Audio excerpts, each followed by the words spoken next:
We're back with more MLS action for picks and predictions this weekend in MLS Week 24 on the Shred the Spread YouTube channel. Now, if we look back, we had some teams playing in the midweek, so there could be a few tired legs across a few different teams. There was midweek US Open Cup action in the quarterfinals. That was on Tuesday and Wednesday. 2 MLS games on Wednesday as well, with New England and Miami, LAFC and Colorado. Now, if we look at these games, they saw Minnesota beating Chicago 3-1 in extra time, Austin beating San Jose in PKs after a 2-2 draw, Nashville beating DC 5-2. The Philly and New York US Open Cup game got delayed, but they're actually going to be playing each other this weekend in MLS anyways. If we look at those MLS games, Miami beat New England 2-1, LAFC beat Colorado 3-0. Colorado took a red card in that game. In the Canadian Championship quarterfinals, Montreal drew Forge, but got knocked out after across the two legs. Vancouver beat Valor 2-1. This weekend in MLS, everyone is in its action. We have 14 games on Saturday, 1 on Sunday. That Sunday night soccer game being St. Louis and Portland.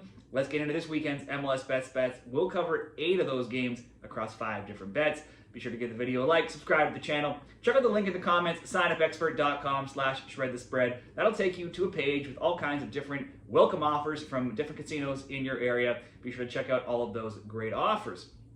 Bet number 1 here, we'll do a 2-game parlay starting off with one of the best games. It's Inter Miami and Nashville. Miami had a midweek game away in New England and 2 Lionel Messi goals placed the Herons, gave the Herons the 2-1 win. Messi became the first player in MLS history to score multiple goals now in 4 straight games. They won 4-1 last week against Montreal, and only a loss to PSG in the Club World Cup stands as their only defeat now across 9 games.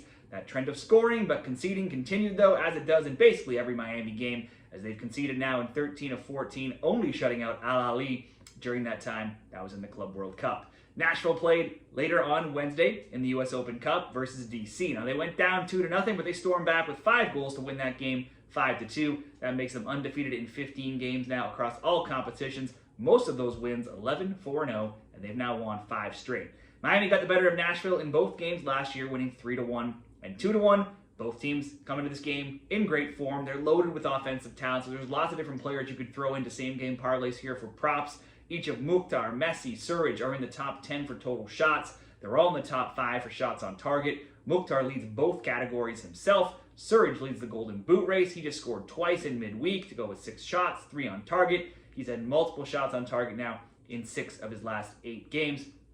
Too many players to choose from there, but we can settle on at least both teams to score. There's probably going to be more than that, but for leg 1 of this parlay, both teams to score between Miami and Nashville. Should be exciting. Could be close. I do think both teams will get on that score sheet. We'll pair it up with Orlando and Montreal. Montreal dead last in the East. They're second last overall at 3-5-13. They took a 1-0 lead over Miami last week, but then collapsed and lost 4-1. They played midweek on Wednesday in the Canadian Championship quarterfinals. They drew CPL side Forge 2-2 after losing 1-0 in leg 1. They're out of the competition, and they've been eliminated by a lower level team. Montreal did sign a player from Serie A's Bologna, Thomas Gillier, but he can't play until July 24th, so it's more of the same for the lineup this week. Orlando's not in the best form. They've just 2 wins now in 6, none in their past 2.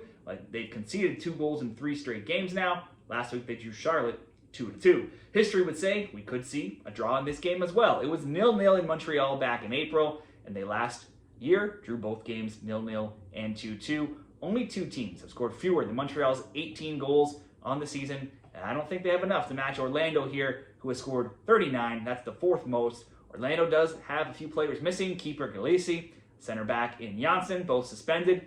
I would still think they should score, or at least just score 2. They also welcome back Freeman, who was away from playing with the U.S. in the Gold Cup. I'm going to go with Orlando to score over 1.5 goals, so 2 or more. Orlando should win, though. They're both priced about the same. We'll go Orlando over 1.5, paired with the both teams to score Miami and Nashville to come in at plus 108 in parlay number 1, those 2 games there.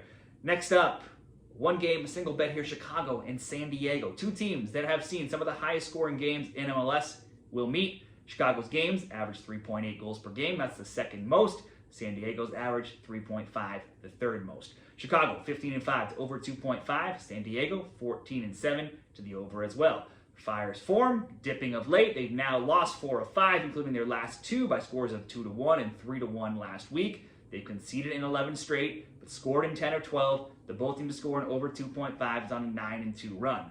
In contrast, San Diego could not be hotter until, I guess, last week's game. They had won 4 straight games, 2-0, 4-2, 5-3, and 3-2. But then they got the goals, but also conceded them last week, losing 4-3 to Houston. Still, they've lost just 2 times now in 11 games. They're 4th in the overall Supporters' Shield race in just their first season in MLS. Chicago's Kuipers has cooled off in the goal-scoring category of late, but he has shot totals of 3, 3, 1, and 2 in his last 4, but then just 2 shots on target in that time.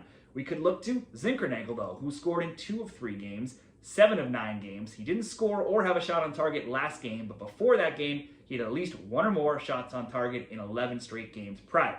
On the San Diego side, Andres Dreyer is top 10 in shot attempts in the whole league. He doesn't always get shots on target. He's only put 20 of his 61 shots on frame, but he's had a goal or assist or both in 5 straight games now, where he has 4 goals and 7 assists. Also, Milan Olowski, probably the hottest player in the league right now. He's got 7 goals and 1 assist in 4 games. His shot totals and shots on target, 1-1, 4-2, 9-6, 3-0 in those games. The both teams scoring over 2.5 to me looks like a given. Hard to see either of these teams not getting on the score sheet. That's minus 138. Probably good enough by itself. Not a huge payout, but looks pretty safe. Or you could pick some 1, 2, or multiple of those players to throw in there to get goals, assists, shots. You could look to Zinkernagel and Orlowski each to have 1 shot on target, and that could bump up that minus 138 all the way to plus 187. Also, you could consider Chucky Lozano as well from San Diego. All of those players should be involved in some way, shape, or form. Next up, a late night game. LA Galaxy and DC United. These are 2 very poor teams this season. DC 12th in the East, 4, 7, and 10. Away from home, just 2, 2, and 5. Outscored 21-8. They played in the U.S. Open Cup quarterfinals on Wednesday. Went up 2-0 in Nashville, but it didn't last long. They went on to lose that game 5-2. Benteke recently came back from injury, also didn't make it through the full game. DC drew another poor team, Atlanta, last week, 0-0. Now, I thought that game would have goals. It was 2 of the worst defensive teams in the league, and there was no goals at all. In all competitions, DC is now 1-5-6 in their last 12. They did score twice in the U.S. Open Cup, but in MLS, they have just 1 goal scored in 4 games, 0 in their last 3. DC's 19 points, though, are actually far and away better than their opponents here, LA's 12. The Galaxy are 5th in the West. They're 2, 6, and 13 and outscored 42-22.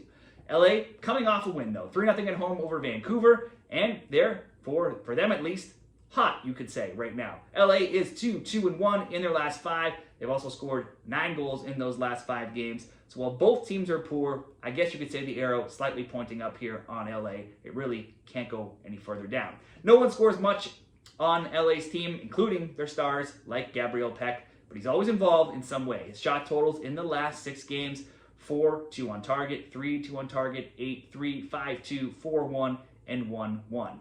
DC also just fired Troy Lesesne as their coach, but it may be too early for that new coach bump only a few days later. Even their assistant, Zach Prince, is gone. That means Academy Director Kevin Flanagan has been named as the interim head coach. I would think LA should win this game. They might score 2. Let's make a same-game parlay. LA to win, Peck to have at least 1 shot on target. That's being minus 134. If you wanted better, ask LA to get 2 goals. That could bump it up to plus 110. 2 more games here. An Eastern Conference game and a Western Conference game. We have Toronto and Atlanta. These teams side by side in the standings in a bad way. 13th and 14th in the East.